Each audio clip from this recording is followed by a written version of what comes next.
Assalamualaikum warahmatullahi wabarakatuh. Alhamdulillahilladzi an'ama alaina bi ni'matil iman wal islam. Wassalatu wassalamu ala sayyidina Muhammad wa ala alihi wa sahbihi wa man tabi'ahu bi ihsanin ila yaumiddin. Amma ba'du, pada masa yang singkat ini sama-sama kita mengikuti kajian bahwa manusia sebagai ciptaan Allah dilengkapi oleh Allah berbagai macam fasilitas, berbagai macam perangkat, sehingga dalam hidupnya bisa beraktivitas dengan baik, bisa melakukan tugas-tugasnya dengan baik, baik dalam hubungannya sebagai hamba Allah ataupun hubungannya sebagai bahagian sosial di mana ia hidup. Pada kesempatan ini kita melihat tubuh manusia. Kalau dihimpun oleh Al-Ghazali mengatakan ada 7 anggota tubuh manusia, dan ada yang mengatakan lagi 7 anggota tubuh manusia itu bagaikan sebuah pasukan yang siap digerakkan, yang siap diperintahkan. Pemerintahnya adalah hati. Maka hati yang suci, hati yang baik, hati yang tegas, hati yang punya prinsip akan bisa mengatur 7 anggota tubuh itu dengan baik. Dan anggota tubuh itu condong dibawa kepada melakukan hal-hal yang sifatnya positif. Dan ini menjadi ladang pahala baginya.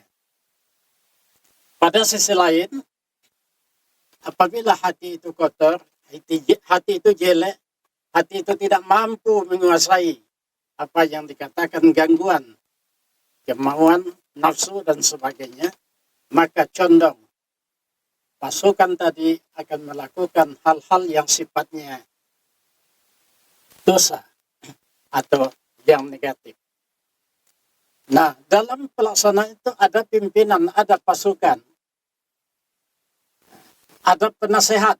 Penasehatnya adalah akal. Apabila akal itu baik, dia akan menasehatinya dengan baik. Dan untuk itulah akal dan hati mesti sejalan supaya pasukan ini patuh dan tunduk untuk melakukan kebaikan.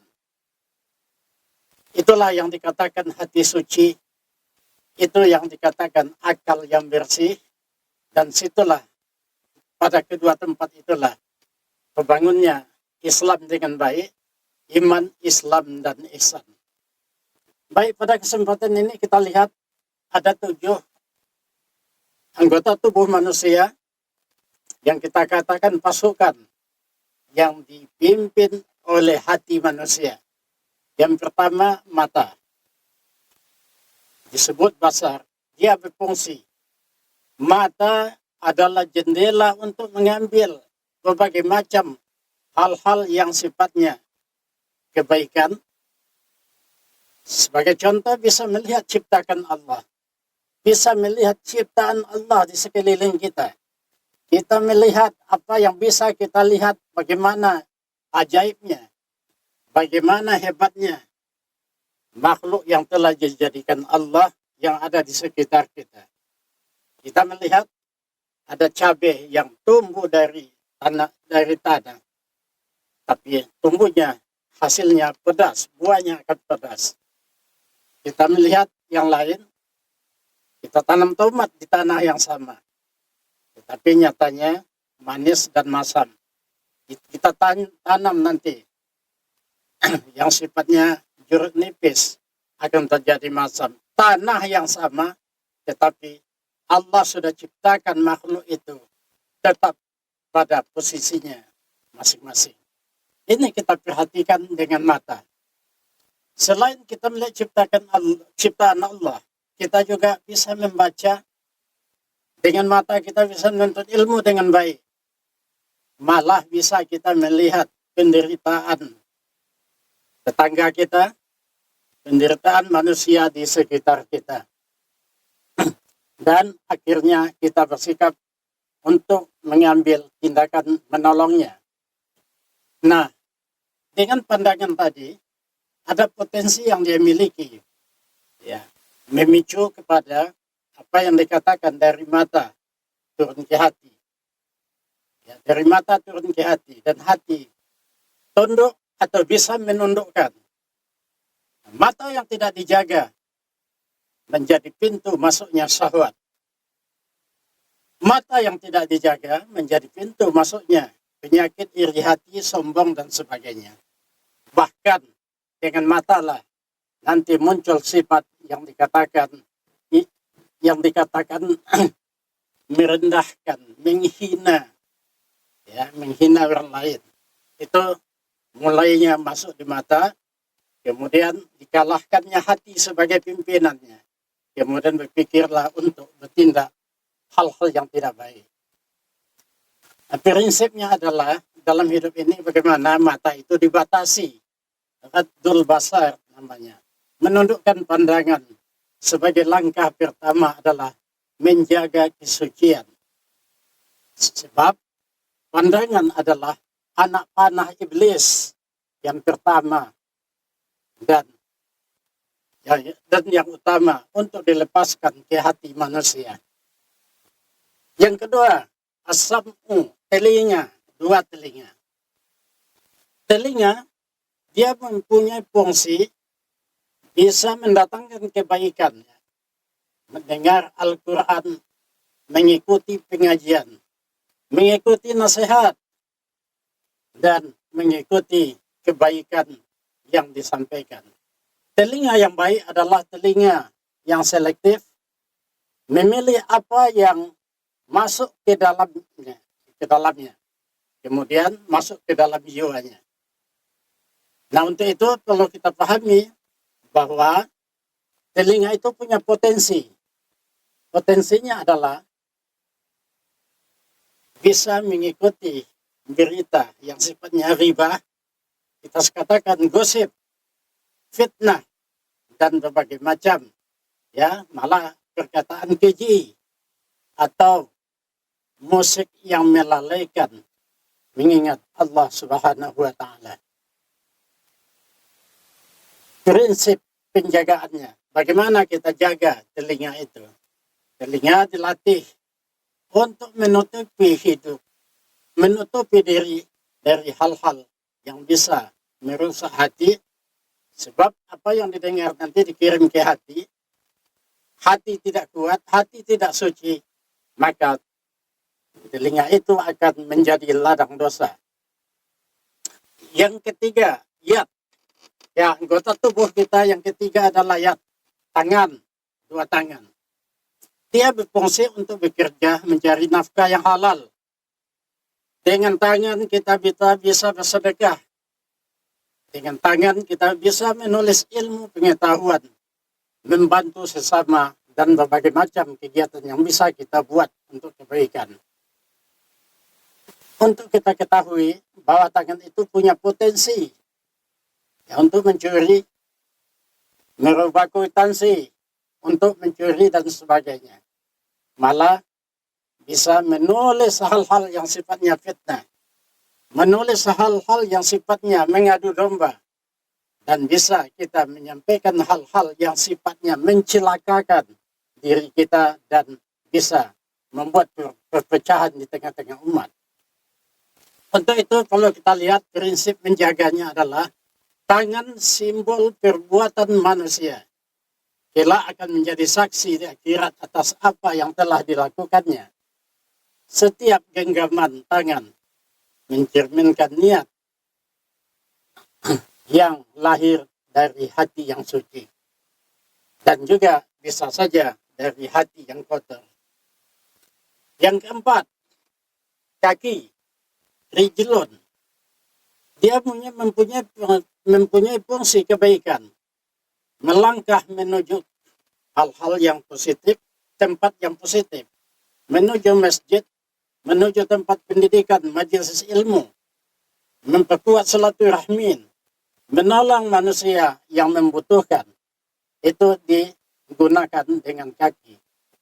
Namun untuk itu juga kita melihat kaki punya potensi untuk melakukan kejahatan, menuju tempat maksiat, mendekati pergaulan yang bisa merusak kita, kemudian bisa melarikan diri dari tanggung jawab. Untuk itu ada prinsip yang bisa kita ingat untuk menjaga kaki itu adalah kaki diatur untuk menentukan bagaimana arah hidup manusia. Untuk itu, setiap langkah sesungguhnya adalah cerminan ke mata hati. Yang kelima, anggota tubuh kita yang kelima adalah mulut. Di sana ada lisan. Dia bisa kita gunakan untuk mencapai kebaikan. Berzikir, membaca Quran, berkata jujur dan benar dan sebagainya. Menyampaikan ilmu pengetahuan dan mendamaikan perselisihan di tengah umat. Namun kita paham, lisan itu, mulut kita itu punya potensi paling kecil, ya, namun bahaya. Ya. Dengan lisan manusia bisa saling membunuh, ya. Bisa menyampaikan fitnah, bisa menebar kebohongan, menyakiti dengan kata-kata, atau memecah belah umat. Itu dengan lisan. Nah, prinsip menjaganya adalah hadis Nabi Shallallahu Alaihi Wasallam, siapa yang beriman kepada Allah dan hari kiamat, hendaklah ia berkata yang baik atau memilih diam. Jangan digunakan lisan itu sampai menimbulkan hal-hal yang tidak baik. Yang keenam, itu adalah butun, ya, namanya dunia tengah, bagian tengah perut kita, butun. Ia bisa menggunakan makanan yang bergizi tapi tidak halal, dengan alasan tambah protein tetapi harta curian. Malah diingatkan bahwa perut kita itu adalah menentukan kebaikan dalam hidup kita. Dengan gizi yang dimakan lebih baik, akan lebih baik kerja kita, akan produktifnya akan meningkat. Untuk itu, apa yang kita lakukan, dia berfungsi, bisa ditahan apabila komandannya bagus. Nah, potensi kejahatan yang mungkin dia lakukan adalah makan-makan yang tidak halal, rakus, ya, memakan harta curian, berlebihan, hingga melalaikan ibadah kepada Allah Subhanahu wa Ta'ala. Di dalam kajian keislaman dikatakan, makanan yang dikonsumsi tidak halal akan membahayakan kepada tidak dikabulkannya doa oleh Allah Subhanahu wa Ta'ala, dan malah ibadah tidak diterima oleh Allah. Untuk itu, prinsip kita adalah bagaimana perut itu dijaga, dibatasi. Dia butuh makan, tetapi dikasih makan yang halal. Dia butuh berbagai macam kebutuhannya, tapi bagaimana kita gunakan untuk mencapai kebaikan di dalam hidup kita, menghindari hal-hal yang tidak dibolehkan, dan akhirnya kita sampai kepada yang ketujuh.